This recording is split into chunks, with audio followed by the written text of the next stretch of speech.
Welcome to Tech This Way.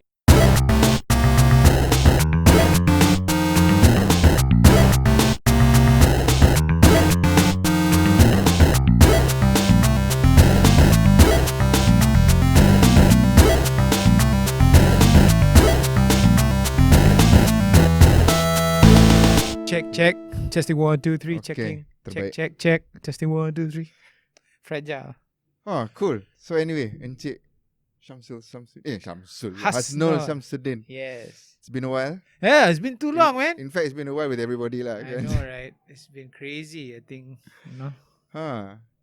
So anyways, thanks for coming in. Oh, thank you. Thank you for inviting. Yeah, no problem. It's it's not often that I get people from the creative side of the world.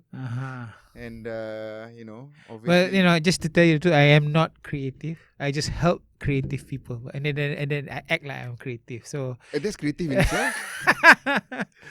But I think when you say creative, the more the artistic side and yeah. creative. So if you want creative, someone will be like the new CEO of Awesome TV, Johan Ishak. Somebody moved. Yes. Did you hear the one? Did you listen to the one that I had with him? Not yet. Oh, yeah. Okay. Oh, he's amazing, right? He is. He's a, he's one of those Renaissance guys, But he would also say that he's probably not so creative apart from his music and his art, which he discovered a bit later. Yeah, but still, I don't do art. I don't play music. I enjoy my games and then enjoy my animation. That's about it. I might be a good pop culture guy, but I'm not that creative lah, I would say lah. So today you are in MDEC as the head for the digital creatives. Yes, I'm sure those titles have changed. Yeah, so I head the division. I'm vice president of the digital creative content division of MDEC. So our role in MDEC, so macam kadang-kadang macam black sheep jugalah. Right? Why did you say that? Because the whole of MDEC is like big data, AI, all those big words, right? Which is the reality is that is the digital economy. Right. But we are the softer side, I would say, the more as you said, the creative side. So we look into the digital creative content side and very much focused to two main areas. One is animation, new media, and the other one is interactive media, which includes games, AR, VR. But I have to say that was the more, what's the word for it? Exciting, yes. Cool part. Cool. It's the cool part of all this digital stuff. Right? I mean, in terms of I would say relevance to the public, right? In terms of getting the public excited, right? I think this space is something that's easier to talk about. Betul. But I think the one thing that I have to highlight though, it is still an ecosystem, right? It's still a business economic growth area, right? So it is not easy. It looks nice. But the reality is that the business is they have gaps in it, and because as a user we only see the end product. Correct. As we sit back on our sofa and enjoy the show. Exactly. Tapi behind it is a lot more. I mean, you've seen at the end of credits of many films, right? Films, even animated Memang films. 10 minutes. Beratus orang, right? I think certain movies like a couple of thousand people working on it. So. That is the kind of effort taken to sort of create that high quality products. So anyway, so before we go into that, yep. Right, let's go into the Encik Hasnul himself. Right. Okay. As far back as you want to, how you ended up where you are. Wow. I guess the first iteration. So how many minutes you're gonna give me? It's like if you give me an hour, I can talk about an hour about that. I'll give you about an hour and a half. No. You said no. So you can go as far back as you want. What's relevant? Right. So let's find out more about you. I think it's good to start how I grew up and why sort of the things that I do now really matter to me and the rest. I think even you, right? We grew up with a lot of influence from content, a lot from and I think Malaysia we're very lucky. We are in a place where we enjoy all different types of content, right? I think my grandmother used to always watch Oshin, which is a Japanese soap opera, right? About this lady growing up in Japan. Then on one side we are watching the GI Joes and the Transformers and and the rest. So Battlestar Galactica, Battlestar and all that. Galactica, right. What do you call it? The ni lagi satu tu apa? Knight Rider. Buck Rogers. Oh, Buck Rogers. Buck And the Rogers. 21st century. The 21st century, right? And we're still here on Earth on 21st century. Exactly, right. But I think I grew up. I would say lucky because my father is a civil service. Was in the civil service, and in the early days, they used to send a lot of civil service overseas to do studies. So so twice my father went to Madison, Wisconsin. So he did his masters in there, and he did his PhD there. Okay. In Madison, Wisconsin. So some of my formative years were in the US. I see. Yeah, so the whole family there lah for a few years. The whole family there. Went to school there, and it was a very different experience than my other colleagues, I would say.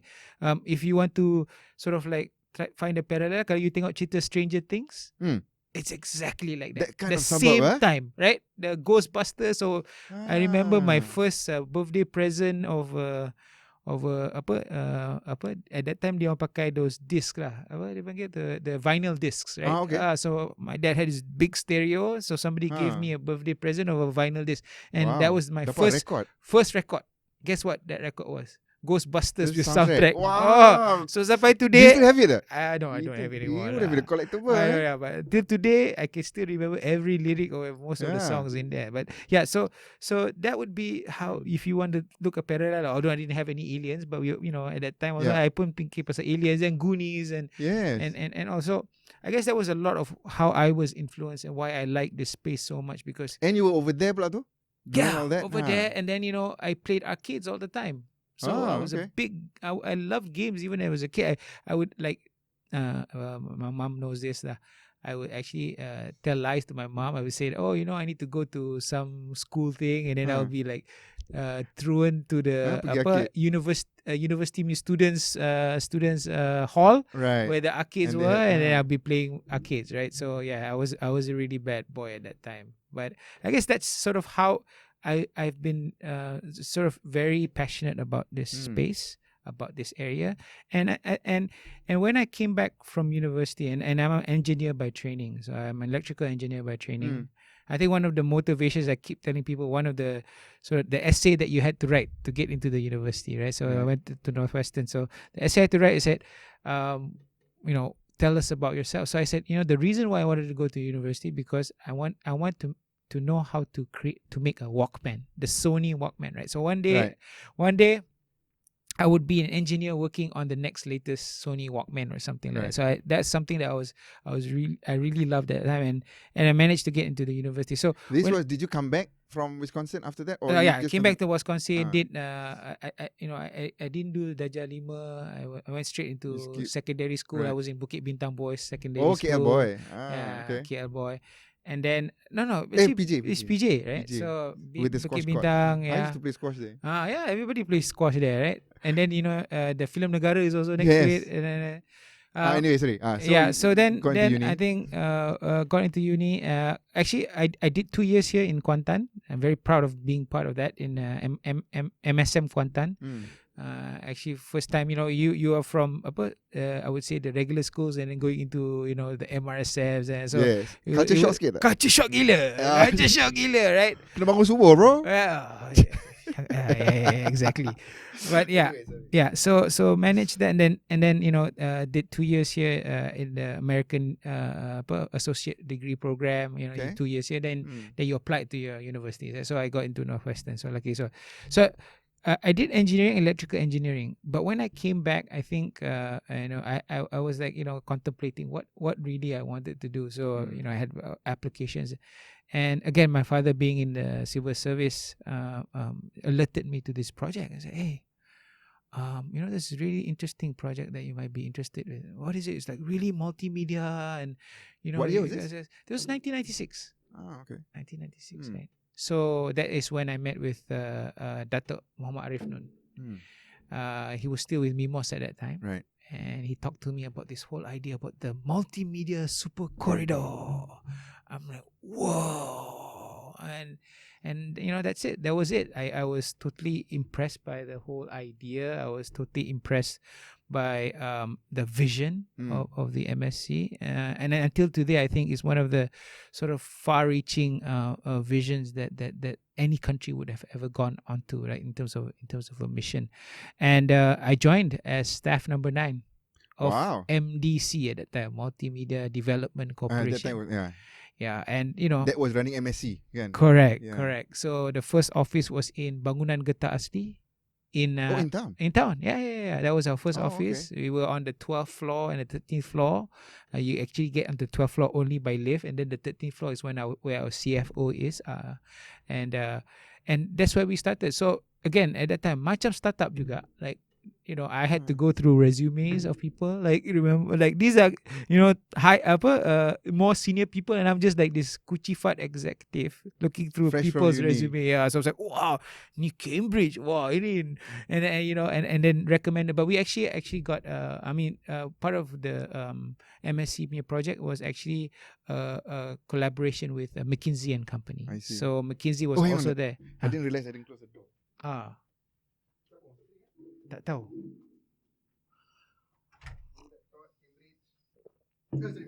McKinsey, yeah. So yeah. Okay. So I always tell this funny story to people, right? At that time, I didn't know who McKinsey was.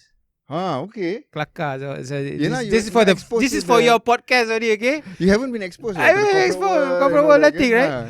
So consulting tu apa? During at that exactly. So during that time, our job at MDC was just like to give awareness lah. Just like, you know, have every day there will be a session where we call in the corporates, we call in the industry to talk about. So what was the responsibility then? What was the role of MDC at the start? So we need to sell the idea of MSc, right? So MDC number one was to attract global companies. So we had a target of like 500 world-class companies, right? For them to set up to in invest Cyberjaya. in Cyberjaya, right? So to provide all this, to set up Cyberjaya was also one of the goals of at that point. MDC. What stage of development was Cyberjaya? Nothing. Tak ada apa lagi. So when it's like just all kapal sawit, nothing. Okay. Right at the start. Okay. Exactly. Memang betul-betul at the start. So that's why even when it was announced in August 1996 at that time, Multimedia Asia. It was an event called Multimedia Asia.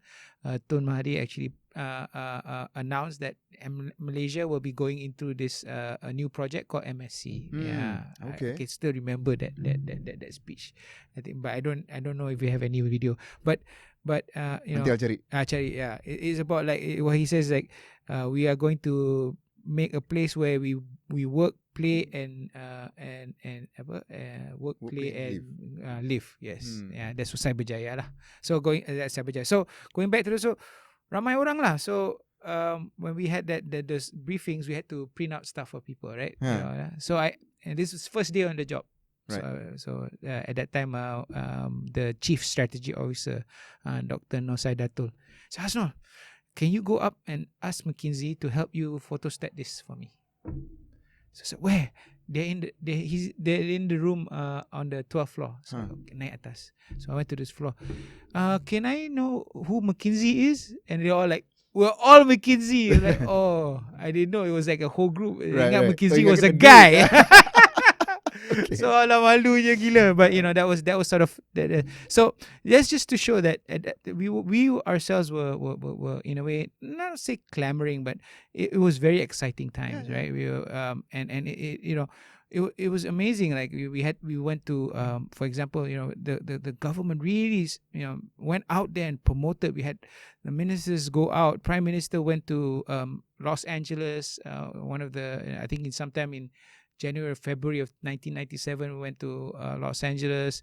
There was a mission there. We went. They had a presentation at the Beverly Hills Hotel to all these. I think I heard even like Spielberg and Lucas was actually in the meeting. So I cannot remember, but yeah.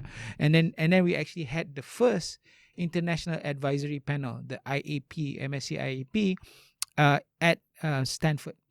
So after that we went to Stanford and we had that. So, you know, there were So it was like all out lah, right? all out. Like you had people like Nobuyuki Ide from Sony, like Scott McNeely from Sun at that time.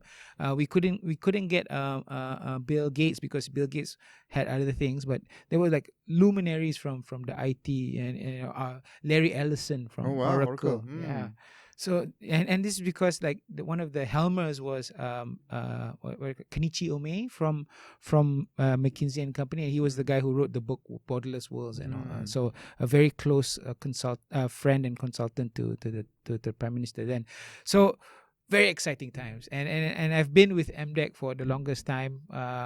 So when I started, I was in a thing called Borderless Marketing, and it was the impetus or just the start of e-commerce. So we people were just talking about e-commerce, and mainly e-commerce at that time were business to business, nothing at the consumer level. I think even Amazon baru start lah. 1996 Amazon pun baru start. Yalah, kat rumah pun just dial up. Exactly. And like, I can still remember that we just playing games. You pakai modem kan? Kan? Apa 54.4 ke apa? Tak ingat dah. The modem punya 40.4, 56.6 and then we went to 244 kan, dan then when you to apa ISDL, ADSL, and then my mom will pick up the phone. And then you cut off the I remember like downloading the first Diablo punya demo was 60 meg je. 60 meg. Overnight. So yeah, those were very interesting times, and I as an individual actually grew in the company, and one was to work on specific initiatives and sectors. There were 7 flagship applications at that time. So I don't know if you remember, there were like a smart school flagship application. There was a multi-purpose smart card. So like our IC was actually the multi-purpose smart card. This IC, everybody had to upgrade to put the chip. Yes, this is part of what MSC did, right? MDEC and MSC did. The My Card itself is one of those projects. The other projects was e-government, trying to get government on online stuff. The idea is borderless marketing, and also what we call worldwide manufacturing web, looking at how you can get just in time manufacturing had to happen within companies. Telehealth was another. So a lot of these things sort of what drove the MSC forward. As the company grew, and then we moved to Cyberjaya, so we had to move to Cyberjaya. Don said in one of our meetings that if you guys don't move to Cyberjaya, nobody will. So kita kena pergi lah tengah-tengah hutan tu. Memang I tell you, tempat jin bertandang, for real, jin bertandang. There must be stories lah. There were jins. Oh man, okay. Interesting juga. So tak apalah. That later. That one is another podcast. I think kalau cerita pasal hantu kan. But yeah, we I grew within there. And that is where I guess I started the opportunity to get into the creative sphere. So one thing that MDEC or MDC invested in was together with SGI, Silicon Graphics. Yeah. We built a virtual reality center. One of the first in the region. This was in the 2000s. I think in the 2000s. Early 2000s. Right. So this was a high-end, high-tech virtual reality centers. Huge, what they call Onyxes, which are like these big servers that have all the graphic cards inside. And a curved screen. So like if you were to sit, you'll be feeling that you're flying through things and stuff like that. So that was like back in the days. Now I would say that huge server graphic card probably can run from your phone. Well, that's the way it is, right? Yeah, that's the way it is. So but it gave me like, this is a crossroads between the real enterprise and connecting with what industry needs, and my love, which is animation and games. So how was the scenario of animation, creation in Malaysia at that time in the early 2000s? Still very early. I would say I always think that one of the major reasons why we have a successful animation industry is because at that time MMU was set up. Right, it was first telecom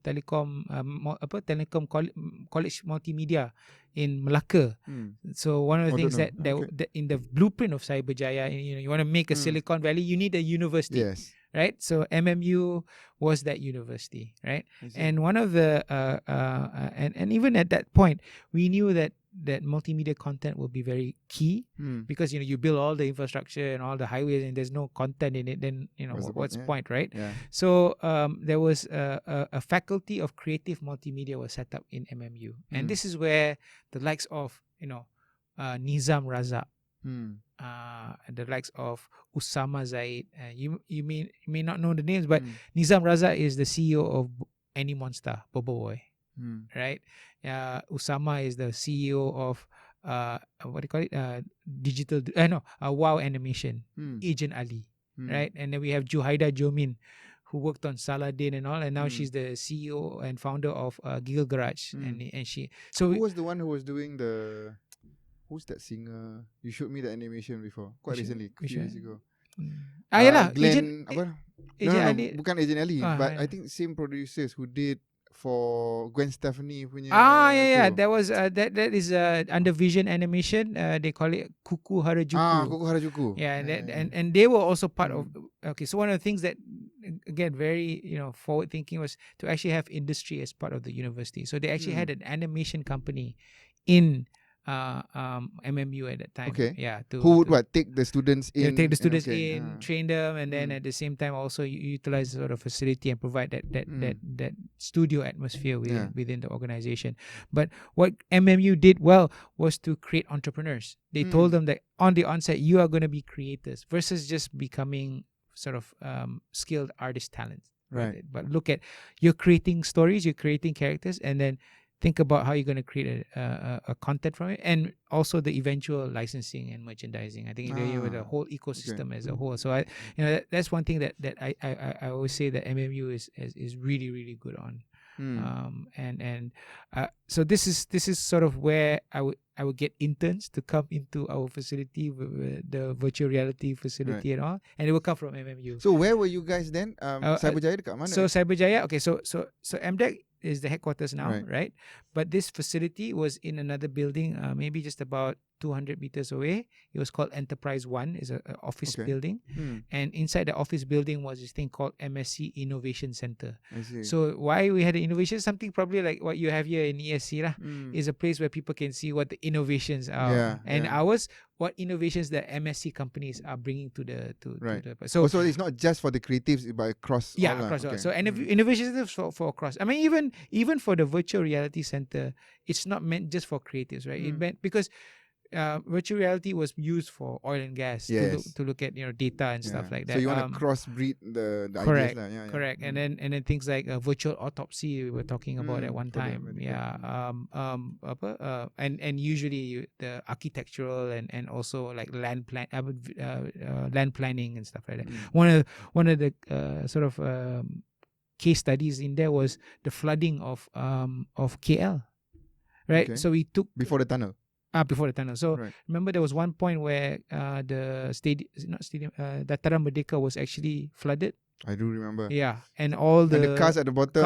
Yeah. So we took all that data and then we actually put it onto digital sort of digital outlay of the whole KL, and then found out where the gaps are and then what we needed to do, and that helped the sort of the powers that be to actually make a decision what to do in terms of how to alleviate the problem. So we could see that the reality where the problem is when you had the confluence, right? The Klang River and I think it was another river, Masjid Jamal area. That area, because it gets full, it overflows. Right. Yeah, and that's where the problem is. So if we didn't fix that problem, then the whole area will be affected. So those are things that we found out from virtual reality, right?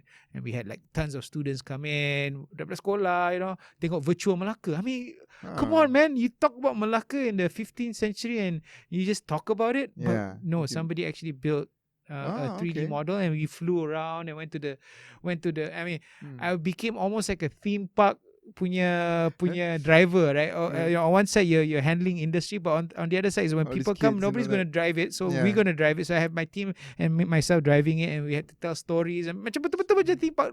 That's why I think I talk too much, because I became that, right? So we actually had like you got a tour guide. Yeah, we actually had the Istana, and then when we learned stories about Istana, the Istana burned once, Right. and it actually the top of the roofs were actually lined with gold, and gold fell down from it and stuff. Oh, Yeah. okay. So it's like, wow, these are amazing stories, and people when they listen to it, it's like, And all the content for Yeah. all that is then created by you guys, lah. yeah, created no, Or well, by created by your industry. Yeah. So we got associated to industry that. people to it. I mean, it's fair lah, right? At the end of the day, we want the capacity to be grown within. So we had companies like at that time, was it yang macam Melaka, aku tak ingat dah lama sangat dah.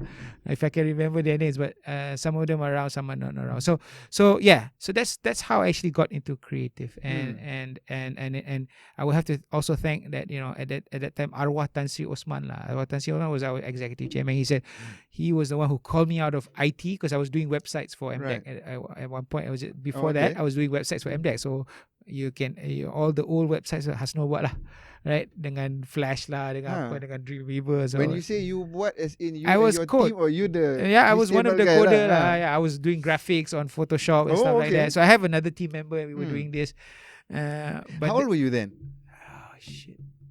In your 20s still lah. Was you No, late 20s? Good. yeah, I think we're probably 20s, 20s. So I started 22, so 96, so probably late 20s or something. 20s. Exciting times, right? Because everything that you do is like leading edge in Malaysia. Exactly. Yeah. Okay. So I mean, I grew up. I'm not sure you same. I grew up with a text browser, Gopher. And then it became Mozilla, right? And then Netscape. I had Mosaic masa kat uni. Mosaic, so Mosaic, right? Mosaic, and Mosaic became Netscape. Yes. And then Netscape, Alta Vista. Alta is the Vista, search yeah, engine. exactly. So now you have all the different web browsers, but those were the days. I remember until today. Mission Impossible 1, right? They have Netscape 0.9 beta. So if you ever chance, take a look back Mission Impossible 1, when Tom Cruise was using his web browser, Netscape 0.9 beta. Wow. Well, that was advanced then. It was advanced then lah.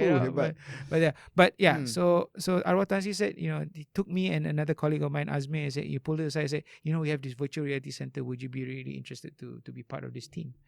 So I said, okay lah. It's always the coolest thing, right? So that's how I got in, and I also thank Datuk Kamil Uthman.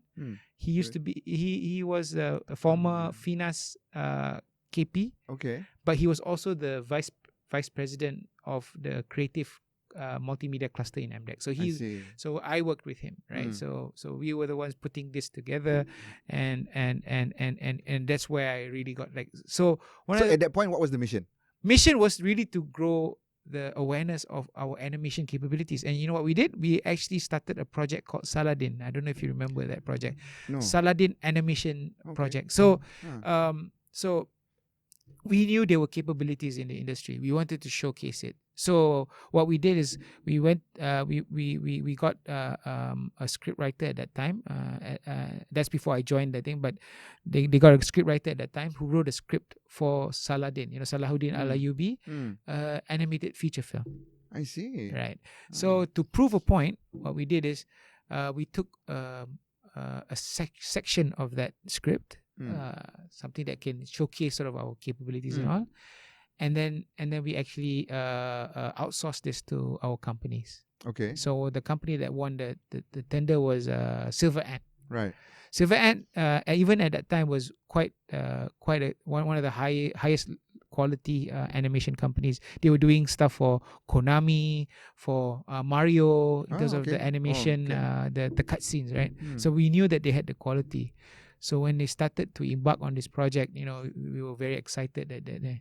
So we finally showcased that at I think at that time we had Datuk Badli Sham Ghazali join MDEC, right?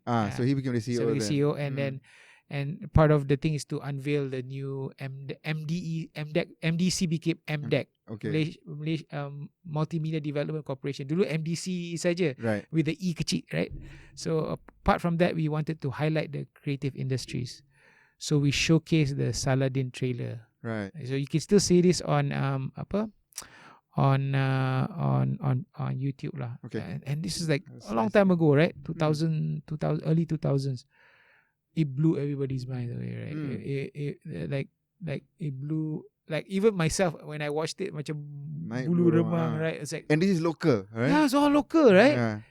And amazingly, when we went, when the team went out, so we have a separate team that does business development. Went out to sort of market the product. We got a call from Al Jazeera's children's channel. Yeah, and they were said, this guy was like very, very, very low voice. Can I talk to the people who are producing Saladin? So yes. I want to get involved. Can you come to Qatar? And we actually flew to Qatar. Okay. We actually met with this guy. It's like first time you meet him, you would be scared, right? But what was when he says want to be involved? What does he mean? I mean, he wanted to be a producer, a co-producer. So Saladin is a co-production. The final product, Saladin the animated series, is a co-production between MDEC and Al Jazeera's children channel. So when you were going around with the slice, it was really just to solicit partners to grade it. Correct. I see. Correct. Okay. And then we got this partner, and they had money up. I mean, the money up the wahoo like the day, right? Yeah. But amazingly, this guy believed in the product, believed in Malaysia, and I would say a lot of what I learned about the creative industries will probably also come from him, Mr. Mahmoud Buneb. So him and his partner Malika Alwan, and they, this guy was a general manager of the whole children's channel, and he took time to explain to me and how to get these things. So I learned a lot from him, and how we actually dealt through that thing to do a co-production. It's not easy to get agreement between. So that would be your first end-to-end production. Yeah. So I had another colleague of mine, Juhaida, who now runs Giggle Garage, who owns and founded Giggle Garage. She was the one who produced, who was the real. She's creative, right? She's the creative. I'm just the guy who sets up PowerPoints to get money and stuff like that. From whoever, right? The government. Well, it's industry. critical too. Yeah, you need the money. Exactly. Yeah. But yeah, the market, that's where we actually assembled the dream team of like artists and the directors, local guys. Like we had great concept artists. We actually outsourced this to some of our animation studios. At that time was Young Jam. Amazing, and they flew their team in, and over, I think it was over 2.5 years, we actually built that animation product, and I think we're very proud of it. I think it was shown first on RTM, but I think you'll probably be able to see on YouTube now.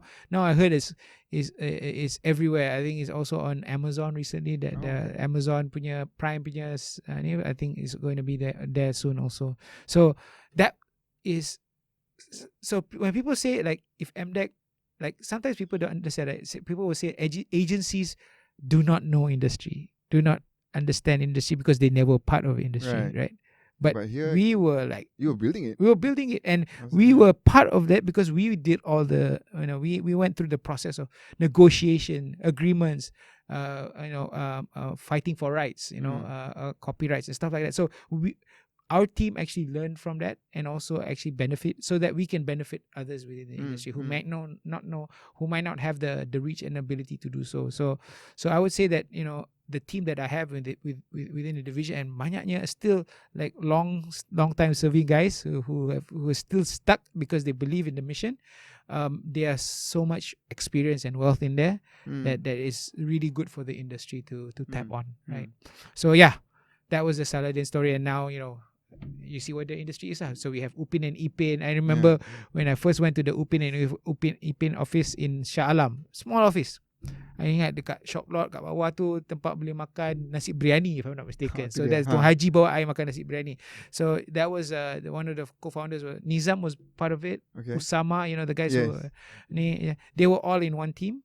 And I remember on their wall, it was a newspaper clipping of Datuk Kamil talking about Saladin and all. And then they said, we're going to beat this, dia kata. Like he's talking to us like we're going to beat this, right? And I'm like, Saladin belum siap lagi. Tak apalah, you beat. But look at what Upin now is today. A week ago, 10 million subscribers on YouTube. Wow.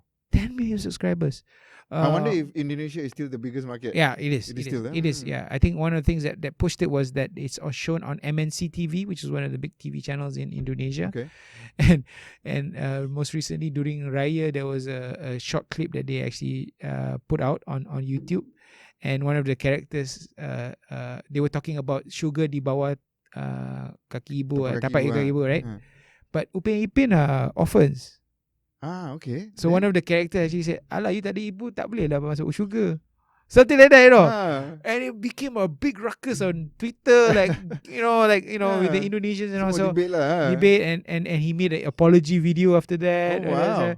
And just after Raya, and then he just shot up. So now it's like 10 million, right? Yeah. So if you go back to the point when Saladin was produced, right? At that point, what was the relationship between MDEC and the industry? Okay, so I would say that again, at that time, before even animation, MDEC also wanted to sort of build the entertainment. So there was a point where we actually worked to see building up a film studio in Cyberjaya. I don't know if you remember. It's called E-Village. Yeah. I do. It was outside sikit, kan? Yeah, it was outside between sikit. that and Dengkil. Yes. A long time ago. But that was the impetus and start of it. And then we realized that at the end of the day, one of the things that we saw the potential was animation. Okay. Right, because we see that from MMU they were creating these talent pool, and also the likes of the likes of Silver Ann and the rest saw that there is a high growth rate for us to if we put in the right sort of effort and also tools, we're able to actually push this further. I think even then the grants were called e-content grant. Okay. And they were all under MOSTI. Right. So, the government has been quite consistent in actually helping this industry. We see that there's I don't want to compare ourselves to the film industry, but at the end of the day, a lot of what I see in the animation industry is that a lot of the producers are very commercial focused because they came from doing servicing, right? They were like animation studios that service other animation studios or other producers outside of Malaysia. So they're very, very business minded already. But they also knew that couldn't be the only thing that would sustain their business. Right. So they actually allocated some of their resources to create new IP. So even at the start, I would say that even MDEC also was learning through that whole process of understanding the industry and how it worked. For example, right, when we did co-productions between our local companies and foreign companies doing co-productions, because we were still a very nascent industry, whenever we negotiated with foreign parties, we always get the shorter end of the stick, right? Because we probably are, maybe we are not able to say that we provide this certain level of quality, blah, blah, blah. And we just want to get the job and stuff like that.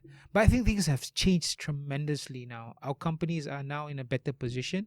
They have built portfolios. They have built quality content. So in these negotiation platforms, they are actually at this point have a better sort of position, right? So even from that point of view, we also have grown in terms of the knowledge base. So the networks that we have allows us to sort of open doors for our companies. It's easy for us to pick up a phone and call Netflix and say, hey, can you open up an opportunity for let our companies to pitch to you guys, and then maybe call Cartoon Network or and do the same, and Disney do the same, and even our local broadcasters. And now our local broadcasters are really into the game. They want to invest into animation, right? Because they also see that the animation space creates great opportunities, not just at the content creation, but also licensing, merchandising, the clothes, the toys and stuff like that, right? So these are things that when we look at it, when MDEC looks at this ecosystem, this area industry, it is an ecosystem play. It's not just I'm looking at just the nice cartoon. Right, I need to make sure that the business does well. I need to make sure that the talent pool is available. Right, the company needs to grow. Where are they going to get the talent pool? Are the talent pool good enough? Right? Have they been? Do they need still finishing schools? I mean, there's always the issues that we have, growing up. Right? So these things are sort of whenever MDEC enters into any ecosystem, these are the things that they will look at. So that is why I think now we've started looking into the next evolution of the digital content space. So we in terms of what MDEC does. And does, yeah. Okay. So RNK12 is coming. Hmm. So one of the things that the team had done starting from last year was to really assess what we have done and what we need in the future. And this is culminated into sort of our framework. We call it DICE, the digital content ecosystem framework, right? Before it was policy. What's the F? F tak ada lah. So we just call it DICE. Okay. Now we will call it DICE policy. But I think it's something that we are using it as a framework for us to have a discussion with EPU on how we want to move forward, right? And DICE is really about taking the best of what we have and then what we need to actually push it, accelerate it even further. Malaysia, number one, is already known for this content creation. So in terms of leadership, are we? Yeah. In the region, we're like animation, we're the leaders, right? I mean, if you go to Indonesia, everybody's talking about Upin Ipin, Bobo Boy. I guess. Right? Yeah. So where do you think that stems from? Is it just Malaysians are just more creative digitally? Is it a question of our education system was so good that we've been shooting it out? How did we end up where we were? I think there are many things that attribute to this. One is that I kadang-kadang takut nak cakap, tapi I will say it as it is.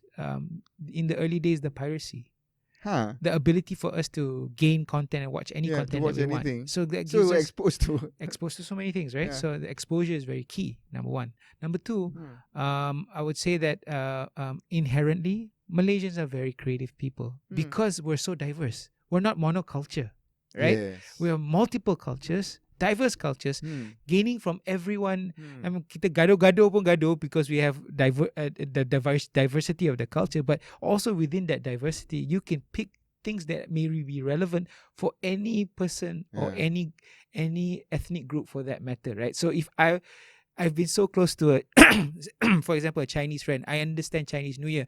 I read a story about Chinese New Year based on what I know, but this will be relevant to somebody who's of Chinese ethnic background in the US or in there, but I may be a Malay or Malaysian, right? Yeah. So similar. If an Indian guy writes about Eid and Hari Raya, and so that's what that people don't see that is actually one of our strengths. Yes. Right?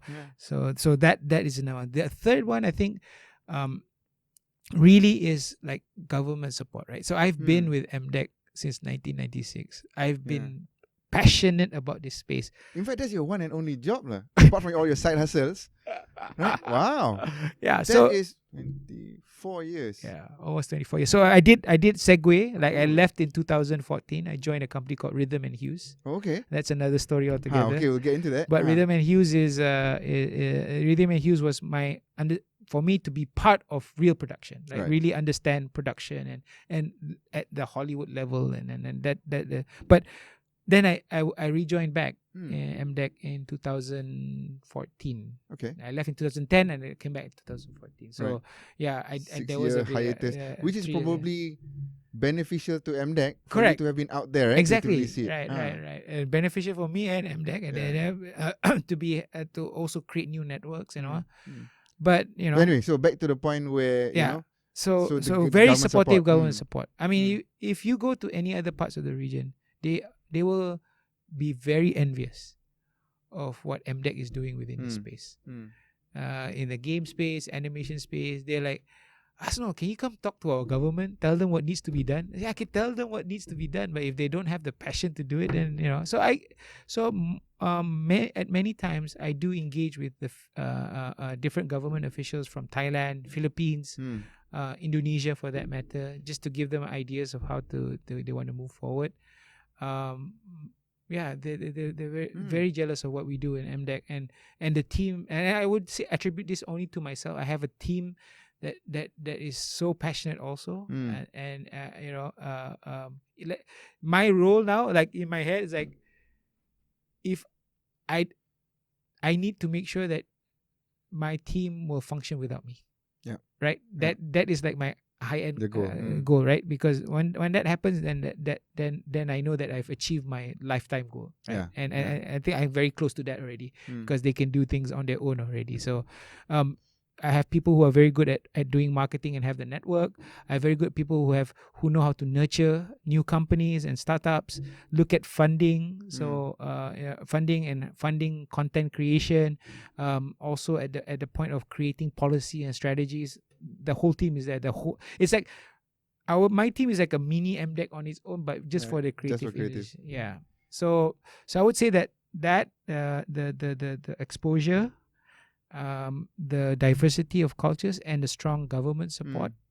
These are things that are really key in making sure making that there is success. And most important, like we have all these guys are risk takers, right? All these companies, all these creators, they're all risk takers. So that's why it breaks our heart sometimes when we see them fail. Yeah. But then we want to make sure that they actually get support. Yeah. So I mean, if you know, in Penjana there's a specific call out for animation and visual effects because we fought right at that we need to get the animation because that's an opportunity doing Raya. All the Raya ini were mostly animation, right? Yeah. Petronas lah, yeah. Right. Because nobody could do live action. Yeah.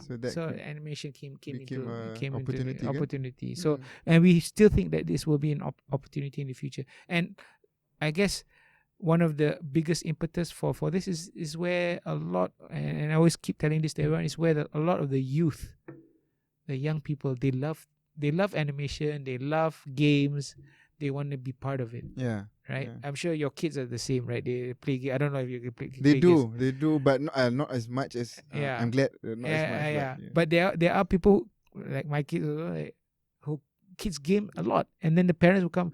What am I going to do? He's gaming so much. And you know what? If you tell them this, and give them this kind of exposure, he might become the next big game developer, right? And we do have a lot of parents coming to us right now. Like they actually want to support what the kids are doing, right? And actually grow that. So we're also very lucky that game development education in Malaysia also has a long history. Is there such a thing? Yeah. There is. It started in MMU again. Okay. Back in and I would say that the guy who so I think normally when we talk about creative, it's always the animation, right? Yeah. So let's move into the gaming part a little bit more, right? Okay. So again, So gaming, I would say also in the early days, I think animation is probably a bit farther ahead, but. In the early days, there was one company that I engaged, and this is where I learned from. So again, I'm very lucky to meet with people who are wanting to teach me things. So I learned from a company called Game Brains. Okay. And it was led by this American named Brett BB, who married a local lady. Okay, so this is in Malaysia. In Malaysia, okay. and Brett actually again built this company in Malaysia. And the people who have it in his companies are not game, because we had no game development courses. What platform was this on? They did it for Game Boy. Okay. Game Boy. The Game Boys, exactly. Game Boy Color lah. I think the next version. They were on the verge of actually doing something on the PS2, if I'm not mistaken, at one point, right? So, but yeah, a ragtag group of guys who are now sort of the leaders in the game industry in Malaysia and globally. So Brett now is like one of the top VPs in Unity. So if you know Unity, the engine. He's like one of the top like guys in Unity doing all the system and the coding and stuff. And then some of his other guys are in Unity also, and outside of Unity doing other things. And then one of the guys, he became an art director at Ubisoft, did something for Assassin's Creed in Singapore. And now he's, he used to work for PUBG for a while, and now he's looking for the next gig. And one of the other guys now working for... So they're everywhere and holding high positions. And these were Malaysians, right? And that's how... So MMU, I think back in when I first engaged in probably 1998, 99, they already started a games development course. So it was a course in the Faculty of Creative Multimedia, but also had a connection to the Faculty of IT, because you need programmers and artists at the same time. So because gaming has a lot of psychology behind it, right? It's correct. Not because how do you entice people, the scoring, the motivation. So there are three main I would say the main jobs in games. One is game art, so you build the art, the characters, the models. The second is game programming, so you do the programming, and the last one is where you talked about the game design. Right. So that's how you will have to understand how people think, how people play, and make analysis on that, and create more things. So I would say that at this time, this guy named Helmi, he was the one who started the program in MMU, and we also assisted him. He had like a final year punya presentation, so we opened up our facility to him at the innovation center and called in the industry guys to get inputs. So that was sort of the impetus of the education in games. Now I think we have over I would say 10 universities teaching games. All right. Ranging from the top one is UOW and One Academy. The One Academy. Okay. One Academy is working together with a group from Seattle called DigiPen. And then we have Oopsie also teaching games. Okay. I don't know any of these. Yeah, obviously. What do you call this? Utah. Polytechnic Selayang also teaches games. Yeah. So there's actually a GDCOM, Game Development Council of Malaysia, which is all these educational heads talking about how to improve education around games. Because I think the challenge earlier on, I guess when we were growing up, games is like a stigma lah, right? Alah, buang masa main pergi arcade, right? It's like useless waste of time. Obviously, that has evolved now to, as you said, right now parents are saying, hey, how do I get because they play so much of it. And some a bit more foresight would say, hey, you know what? There's opportunities to actually excel and make a living out of it. Let me give you some numbers. 2019, the whole of the game industry market is 159 billion USD. In Malaysia alone, 697 million USD. That's the market size. When you say market size, that means you buy games or you play whatever competitions.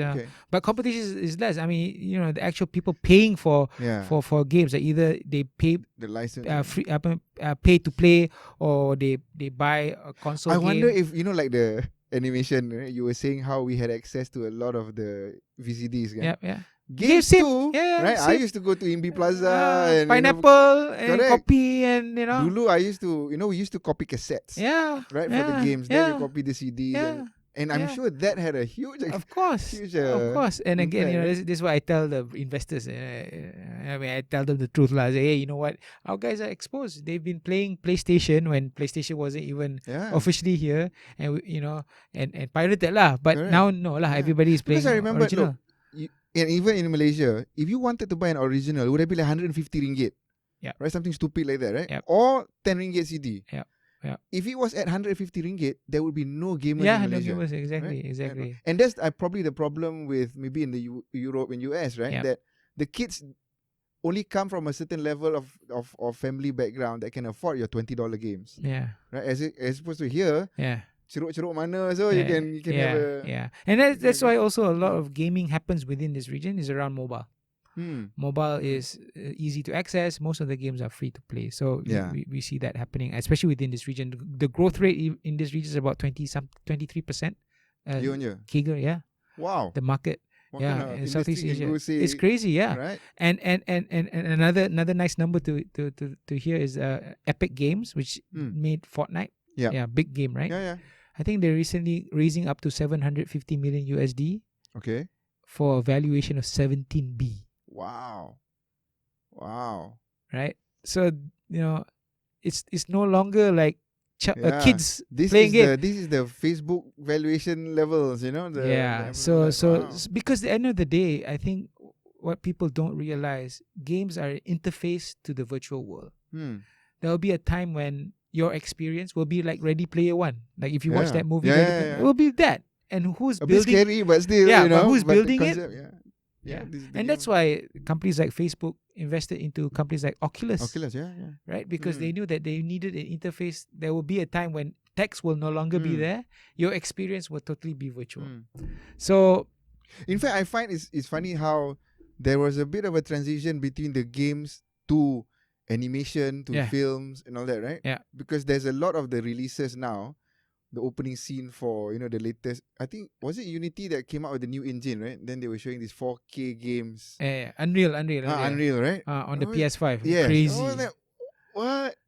This is not a game anymore, right? This is a movie. It's a movie. Right? It's Yeah, amazing. and this is where it gets blurred. Right? That's why I love what I do, because it gets blurry. Because, have you watched Mandalorian? Yes. Right. Yeah. So it's a live movie, I'm sure. Live right? show, but it shot what they call in a process called virtual production. So what they did is, instead of creating sets, they actually created a virtual set, and he was acting against an LED screen. Oh wow! And as he moved around in real time. Sorry, when you say LED screen, as in, I thought it was in the green screen. This is not in green screen. It's not green screen. It's an LED screen. So like LEDs that you see in concerts and all. That sort of LED screen. Oh, a huge LED screen that he's actually walking. Yes, walking around in. So in our days, dulu is somebody actually painted the backdrop. Backdrop. Yes. So then, whenever he moves around, the camera can move around, and because it's real time, you can move around in the space. Oh wow! Yeah. So that cuts down costs. That cuts down creating sets. And you'll be able to capture anything you want. And then there's a reason for that. Like if you do something with green screen, right? The lighting might be off. So you'll have to add lighting later on post production. Just imagine, like, okay, let's say you're in a desert, then you make sure that the lighting is a desert lighting. But if you're in the dark, in a cave, then it's going to be whatever lighting will be on the clothes will be the real lighting. So that, and all that the background, the back engine is all running off Unreal, which is a game engine. Oh, you mean Mandalorian is running on Unreal? Whoa. Yeah. So virtual production, they use Unreal to power that, right? So more and more of these productions are being like that, right? It cuts time down, makes it more efficient. Let's say, one of the things that usually happens in live action shoots is like, oh, I need to do a retake, right? And just imagine if you have to set up the stage. The set, the set, right? Right. Yeah, it's just impossible, Impossible, Yeah. So what you do is it's all real time. Boom, it's there. Yeah. So it cuts.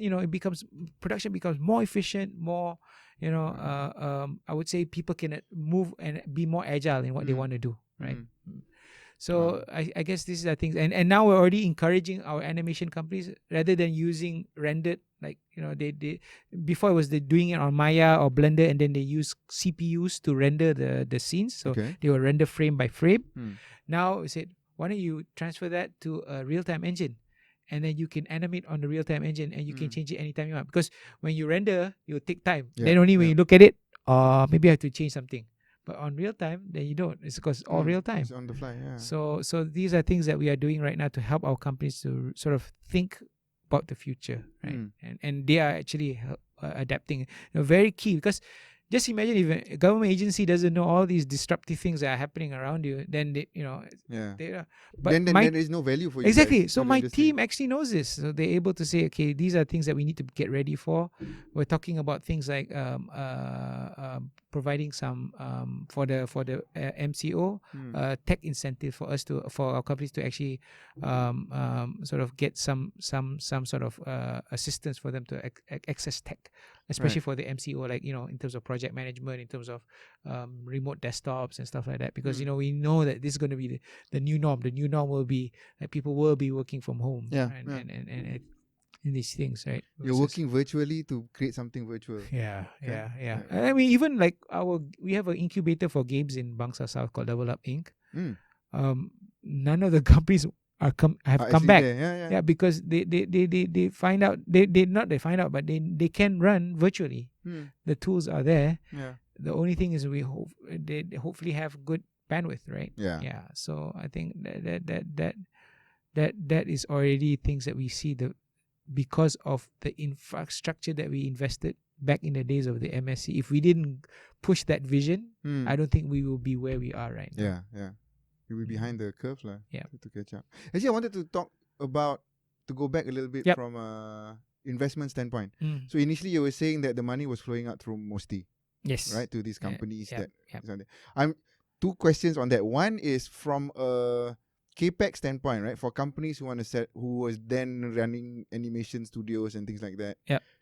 was there a lot of computing power and infra that they had to purchase up front, and therefore, it had a very high barrier of entry, right? For it's not anybody can just let's set up a Yep. studio or a production house. Yep. So does the money is providing the money large part from MDEC standpoint, and do you guys actually invest in these companies? How does that work? Okay, so MDEC, we're not an investment house, so we are the sort of the conduit for the government to actually execute developmental programs. So on RMK programs that we do this. So going back to MOSTI, at that time the funding was from MOSTI, and I think we were quite generous then. If I'm not mistaken, per project we could fund up to 5 million ringgit. At that time. Again, I don't know. Is that a lot? It's a lot. It's a lot. Okay. Now, I mean, comparatively now, 5 million was a lot then, right? But again, it was a very nascent industry. And also we were like, just trying to get, and out of that, that 20% was meant for them to acquire capex. Right. Capex for animation is quite substantial. It's very resource intensive. So these are just servers, computers, servers, software. Yeah. The 3D software are actually quite expensive too. And before you could, like in those days, you could actually buy per license and then and have the license for ad nauseum. But nowadays a subscription basis. Everybody does a subscription basis. So it is a from a capex investment became an OPEX investment, right? But at least you can start. Correct. So at that time, that and one of the things that even MDEC offered and through RMK, it was to actually set up a rendering farm, right? Because rendering is actually a quite resource intensive also effort, right? You have to have, what would if they were doing it in their organization at night when they go back asleep, they will actually sort of on the network do rendering of their But again, that one is when they at night, and let's say in the morning you wake up and you see the renders are not right, then you have to do it again the next day and stuff like that. So we tried to centralize that within MDEC. We built a rendering cluster. We had I think a 1,000 node server where we provided also rendering software, and we actually rented this out to our industry at very, very low cost. Like it was not really a profit center for you guys. It wasn't a profit center, but we wanted to make sure that the companies pay so that they value, versus doing it on their own. So that was one of the services that we offered, to support what MOSTI had done. So they could fund up to 5 million and 20% went to capex. So I think it helped a lot of companies at that time to actually start up their companies and the resources they required. But I still think until today one of the biggest sorry, hurdles, you need to put the mic. One of the biggest hurdles would be again capex and software. It's still a lot of cost, so that's why a lot of our companies have become a bit more savvier. There are open source 3D software called Blender, that's one of them, and a lot of our companies are not a lot but some of the successful ones are using a Blender pipeline, and therefore they don't have to like get by Maya. So because I think if for people, the layman to understand, animation ni ada banyak level, right? They have like you would see something like Peppa Pig, right, which is a 2D simple, animation. Then you see what you see in preschool Disney, like Mickey Mouse in preschool level, and then you have the Bobo Boys of the world, the Agent Alis, and then you go at the highest end is the Pixar and the rest, right? So as you go up the value chain, the pipeline gets more expensive, right, in terms of the technology and also the people. A lot of our companies have found I would say opportunities in the preschool area or the children's content area, which do not require at the highest end like Pixar, right? So you're doing it for TV, right? And so again, this the other thing that I want to make sure people understand within the resolution, like HD, 4K, 8K. So right now, I think the requirement for preschool stuff, 2K pun dah okay, which is HD, right? You don't need to go to 4K, but some of them require 4K now because that's the. So as long as you're able to sort of understand who your audience is and what is their expectation, then you are able to make sure that your product is made to that spec. So so a lot of our companies are doing preschool stuff, so they don't have to go high end, and they can use Blender, right? Blender doesn't have to, although Blender can do some high end stuff, but it's not needed. Like if you want for that kind of for content that that you're gonna content, create. right? So a lot of them are starting to use Blender, and I think this is a healthy need for the environment, because before we were just artists. They were just mainly artists doing content creation, and they didn't know technology well. Now our companies are becoming more technology adept. So this is what I learned from Rhythm and Hues, right? Rhythm and Hues actually came from engineers. They built their own software, they built their own systems. Like the Maya now, which is the main 3D software, came from what they did in the early days, Rhythm and Hues. So for them, right, it's amazing to see a company like this at that time. There were 800 people in Los Angeles. They want to start up a studio. They had a studio in India. They want to start up a studio in Malaysia. They can grow from 1 to 200 in less than a year and a half if they wanted to. So let's talk about that and your own experience with leaving MDEC and then joining those guys. Yeah. So this story, right? So I would say my takeaway from that is that technology is really important. Like understanding technology is really important.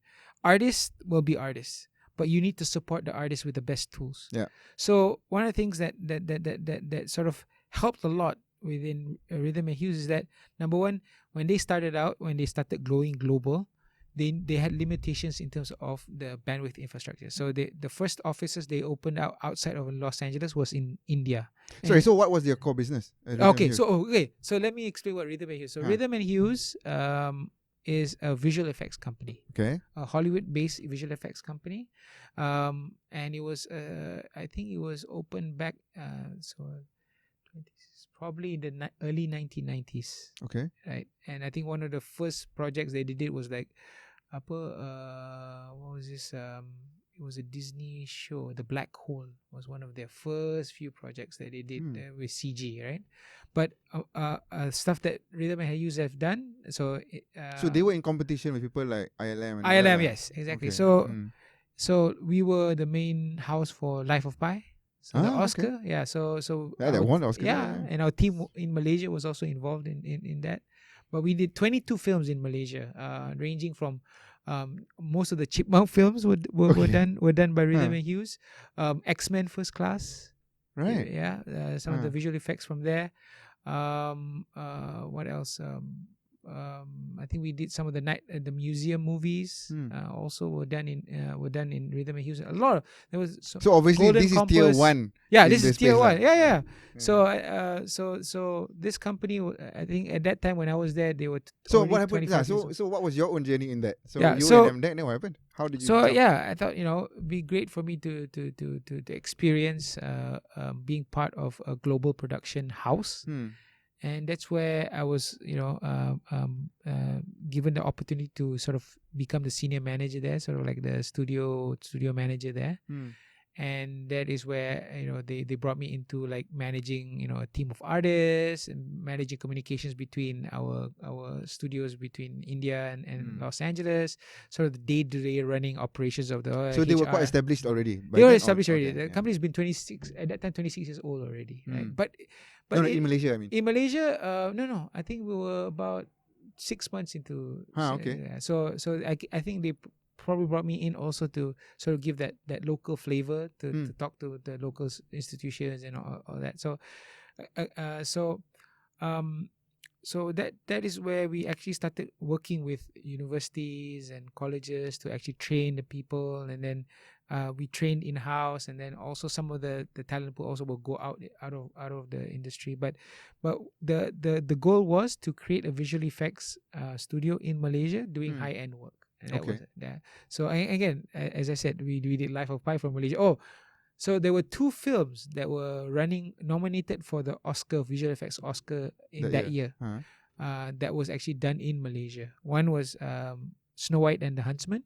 Okay. And the other one was Life of Pi, but Life of Pi won lah. But great thing I would say that Snow White and the Huntsman just nominated for Oscar. Okay, nominated for Oscar, right? More than 60% of the work was done in Malaysia. Wow. Right, we had 44 guys working. I was in going to ask how Malaysia. big is the So the team in Malaysia was yeah. about 170, 160 at the peak of it. Yeah, and then so sadly, what happened was because of the whole VFX sort of environment where it's it was very cutthroat in terms of prices and these kind of things. The company went bankrupt. Oh wow! Oh, so they don't went to exist. chapter 11. Chapter 11. Yeah, so just as we won the Oscar, we had a couple of months after that we had to go to chapter 11. Wow. So they were running on fumes lah when they were doing that movie. Because one thing, the Life of Pi project also was actually sometimes what happens is there's delays, right? So when you keep people on delays, and it's cost to the company. So we have multiple projects, and some of these projects encountered delays. So that is the scourge of being as a service provider. Yeah. Right? And I think that's why a lot of our companies also right now are charting their own path in creating their own IP, because they know there will be one day somebody will be faster, cheaper. And this is where they think that they want to also chart their path. So Rhythm and Hues gave me that opportunity to understand the whole visual effects ecosystem. I became and again I have a technical background, so it's easy for me to sort of get. So I learned a lot about the technical background, things like the software that they have created to do the art. They also have software which I think really important. Like still a lot of our production companies use Excel sheets to manage productions. Okay. They have a proper project management tool which allows them to communicate globally and also make comments globally. So that means at least when you look at your work, it's being commented from a guy in Los Angeles saying this, you need to change this. But just imagine if you're doing it on an Excel sheet, somebody has to call you, somebody has to write the notes, blah blah blah, and then the Excel sheet, the tracking, the changes, you don't know, right? So if you change something, how are you going to communicate back? So all these tools were already inherent within the company, and something that I think a lot of our production companies didn't have. So again, great experience. I go out, I go talk to our local studios. They might not think about it. I tell them this is important, then they think about it and they're doing it. So now most of our major studios have very good project management tools to allow them to sort of manage their production. So again, great experience from where I was, and that I will be able to relate. So the agency does know in fact not just does know, is leading to the kind of capabilities that the industry needs here anyway. Correct. Yeah, but I would say now I'm less in the industry, so I think they are a bit more in front in a way. But at least I can speak to them and get ideas and it's not just me, but even with my team also. So actually, I wanted to go a little bit into the how does the industry even work, right? Okay. Because I obviously bump into people who say, "Oh, right, here's the show. They slice 5 seconds of this to this company, and they slice 10 seconds of it to that, right?" So how does that work? Right. So usually there will be a producer on the client side that will actually look at the body of work that's required, and what they will do is they know enough to look at how to sort of break up the work that is required. And what will happen is there will be a bidding process. So all these companies will go to a process where, okay, I have this work there. Can you bid to me how much it will cost? How many people will do it? What is the timeline? Blah blah blah. Yeah. So it's like a regular tender, right? So everybody will pitch, but at the end of the day, it's also based on what have you done before, right? The portfolio that you have. So if you are like a newbie going to pitch to Netflix, for example, for the next animation studios, I don't think they will listen to you. Yeah. But if you've been doing projects for Disney, for Warner Brothers, and Netflix opens it up, they will consider you, right? So I guess the thing that people will need to realize is that there will be times, especially when you're new, that you actually have to take whatever that you can get. That will build your portfolio, and then that will build your network also. So I tell you, the ecosystem and the network is so so small, right? They talk to each other, right? Okay. And then my colleague used to call it, it's like a mafia, right? So what will usually happen is, if somebody in the system loves working with you, and somebody opens their mouth and says, "Hey, do you know who I can do that?" And they will offer. Okay. It's all about. I mean, It's in the a way, network it's again like a lah, yeah. network. It's also trust, and yes, the portfolio is important, but also how you play within the ecosystem is also very important. Like, sometimes some people to think too much of themselves, right? And there will be a time when people will, although you do the best work in the world, people will just, nah lah, I can just give it to a guy who probably is may not be as bad but have better attitude and do better, right? So I mean, it's like in a job and in getting employed. So what you probably, once they will do, is like a regular RFP. They will list, this is what we need, this is how many scenes that is required, and these are our expectations in terms of the timeline. Can you tell us what Okay. and then you will come up with your RFP, I mean your proposal, where you will say, okay, these are some of the drafts of what we think that it will look like, the timeline, the cost, and then who are we putting on the show is actually quite important also, because a lot of these studios will want to make sure that they get the A-listers in your team, right? So your team will have the best in your team, right? So and this is similar between visual effects and also games, right? So they will really look at the capability of your team, right? And if those guys are not involved in your thing, and once they start working on the project, they will come back to you and say, you guys promised this guy. So again, these are things that they will have to get ready, and sometimes it depends on the size of the project lah. So if the project is big, they will cut it into small pieces. If it's small, then it will just. But how do they slice everything back together? Stitch everything back together. So it depends, right? I would say there are certain standards that keep. So I know, like, some of the big studios like Sony and stuff, they have a certain what do you call it, standard for asset creation. So once they have a creation, but it all depends on who your client is. What is their requirement? So if they require you to do this kind of asset, then then you will have to send it in this. So most of the companies are adept enough to actually be able to do what is required by the client, and then the client at the end of the day, they will be the ones putting it together, maybe through an outsourced party or by themselves. The other thing, so I wanted to jump a little bit into the games part, right? From industry standpoint. So I always thought that, okay, the company, like, Konami or whatever, right? Okay, I create the game, is me lah. But what I realized is actually they then outsource it out to, okay, here's the game concept, and then go find other studios, like game studios, to develop it, right? Similar to, I think it's a similar process to any type of content, be it animation, be it live action. If you're a big studio, sometimes you do not want to add more people into your studio, and just lower the cost and let have somebody else that has the risk. So there are many models of working together from that standpoint. One is to wholly outsource the whole game development. So there are studios, there are external studios that do full game development. Say for example, I need a game on Batman.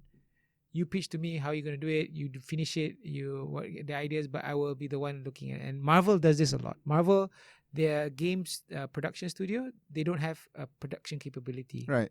They just license out their characters to another party, and these parties will actually come up with the game, but they will have producers who will go through, check with Marvel if they're okay or not, the storyline, their canon and stuff like that. So similar to Star Wars, EA is their partner in creating full games around the license. So we have companies that do full games. They also have things called co-development, meaning they will do parts of the games versus full game, right? So somebody will do a full game, but maybe in that game there is one section where only this company is doing it, right? So they then they even break it down to a point of the job. Can somebody do concept art? Can somebody do game art? Modeling, animation, even game design to that point, game programming to that, and then things like QA. So in animation and cinema, there is no QA. You have focus groups, right? But there's QA because it's programming. It's bugs, right? Yeah, People need yeah. to. So QA is also another sort of outsourcing work. There are specific groups out there that just do QA, Pull to Win, among others. These are service companies that people just chuck their game to them, and they will do all the QA and then tell you what the bugs are, and then they will have to fix it, right? So yeah, this is, I guess, in games not very far away from animation, but I get more technical in that sense, because the requirements of sort of game programming and game design that is required by some of these companies to do lah. So I guess in terms of career wise, kan? Yep. When you talk to the parents, go and ask, hey, my kids love games so much, right? Yep. Sounds like there's actually not just your kid's not just gonna go sit in front of the game and play, right? Yeah. There's actually a whole lot of things, and it's not just coding games either, right? Yes, There's the yes. creative part of the game, Yes. the game theory and all that they can go into, right? Yeah. Well, similar to the creative industries, right? Have you heard of production accountants before? No, right? And these guys are so in demand because they are the ones who actually manage accounts of the production, right? And we don't have enough of that in Malaysia, right? So whenever, let alone people know what it is, exactly, kan? right?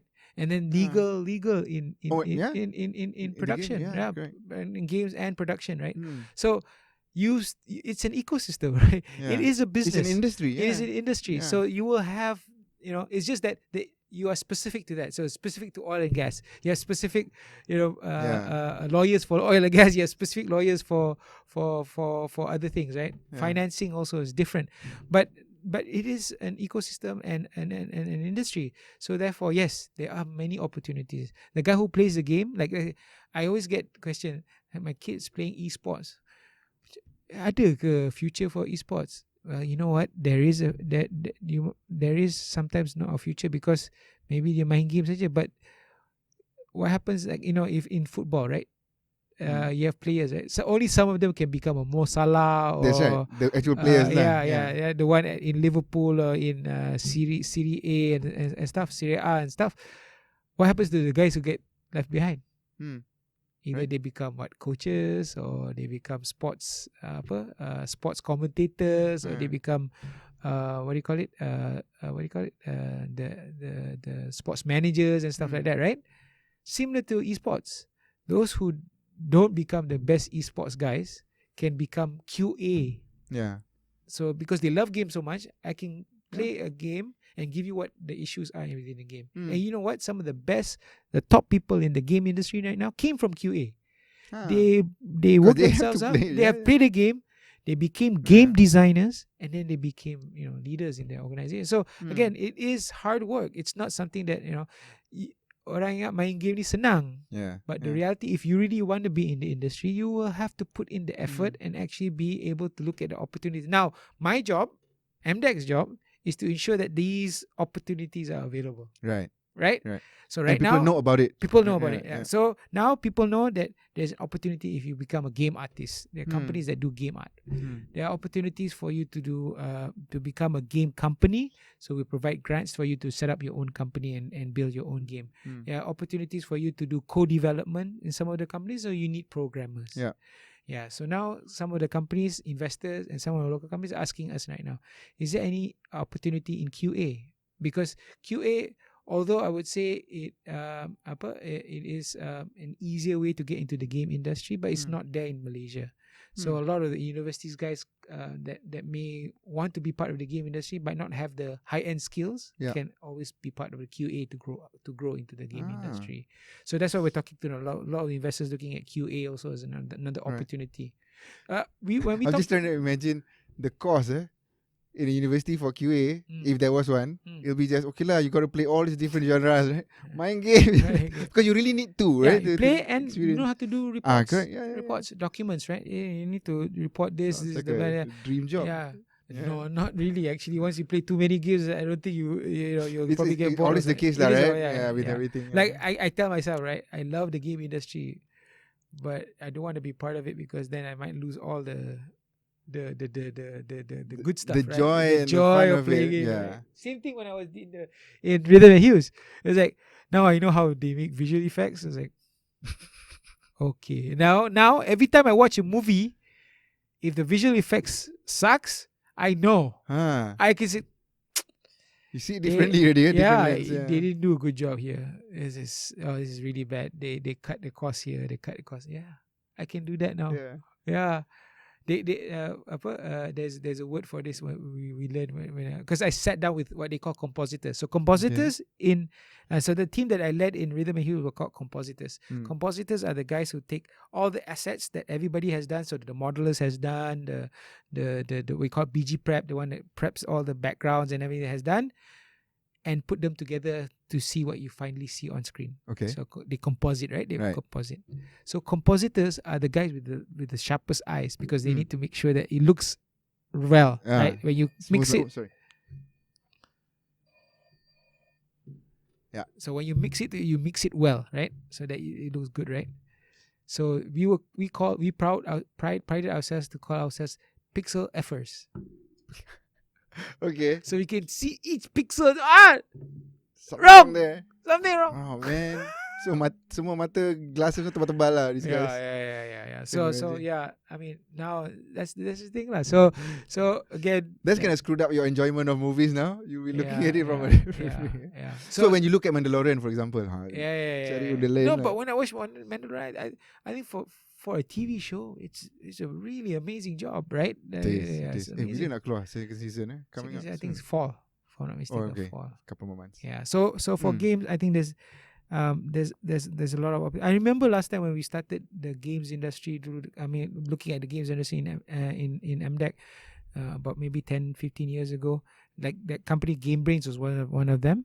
The other one was called Phoenix Game Studios. I remember the top. Like these are the guys at the cusp of doing all these like World of Warcraft, MMO. They actually built their own World of Warcraft around they call it Feng Wan Online. It was based on the Chinese Hong Kong comic called Feng Wan. If you watch there was a movie Cloud and Wind, I think, or something like that. So Ekin Cheng and somebody, there was actually a movie based on it. It's a comic and then became movie, and so actually many people playing together on a server, Kung Fu, right? Feng Wan, and all built in Malaysia. And so now I heard that the guy no longer works in games. He's probably working for IBM or something, doing servers and stuff like that, programming and stuff like that. But we had that talent already, right? Just because that we didn't understand how to grow that ecosystem here, don't know how to support it. Now we know how to support. In a way, we know we have the network to support.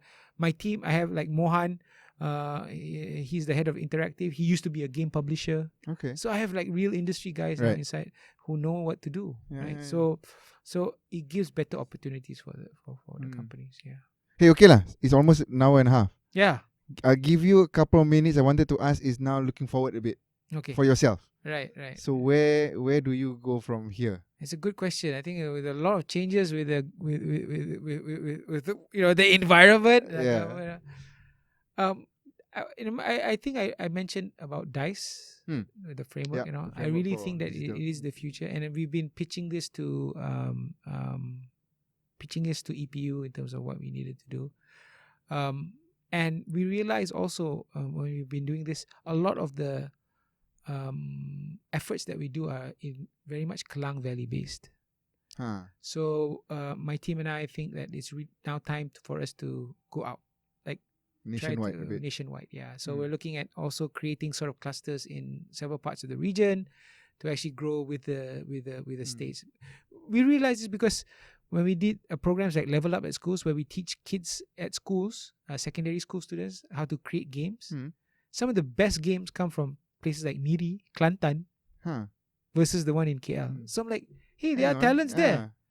Right, so why aren't we actually giving them opportunities in their own states? Right, they will come all to KL. So, but I guess it's also back to your ecosystem story, right? Yeah, because everything is correct here. Yeah. Right? So one of the conversations we're having is some of our companies are from different states. Right.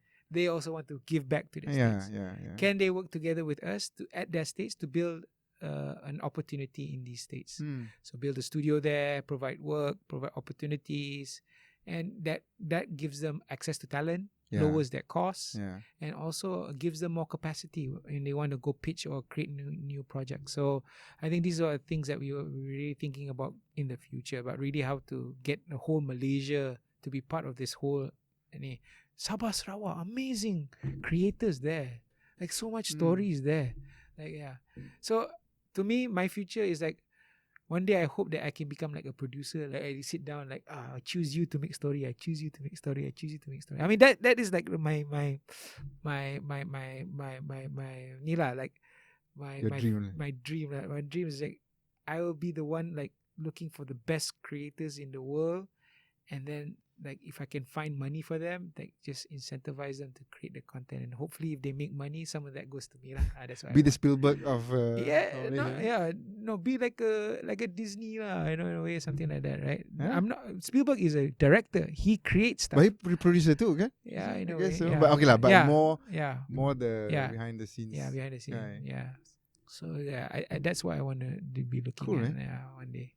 I guess in Yeah. short, for those parents who are worried with their kids playing games and watching too much cartoon, there's actually a There is future in that there is industry. an avenue. Yeah, there is It's an huge, avenue. especially if when- they're serious about it. Yeah, yeah. they have to be serious about it. Yeah. Yeah. Mm. Hey, okay, no. Okay. Thank you very much for coming in. Welcome. I will see Hope you it again. was lah. good enough. Oh, fantastic. Cool. Thank you.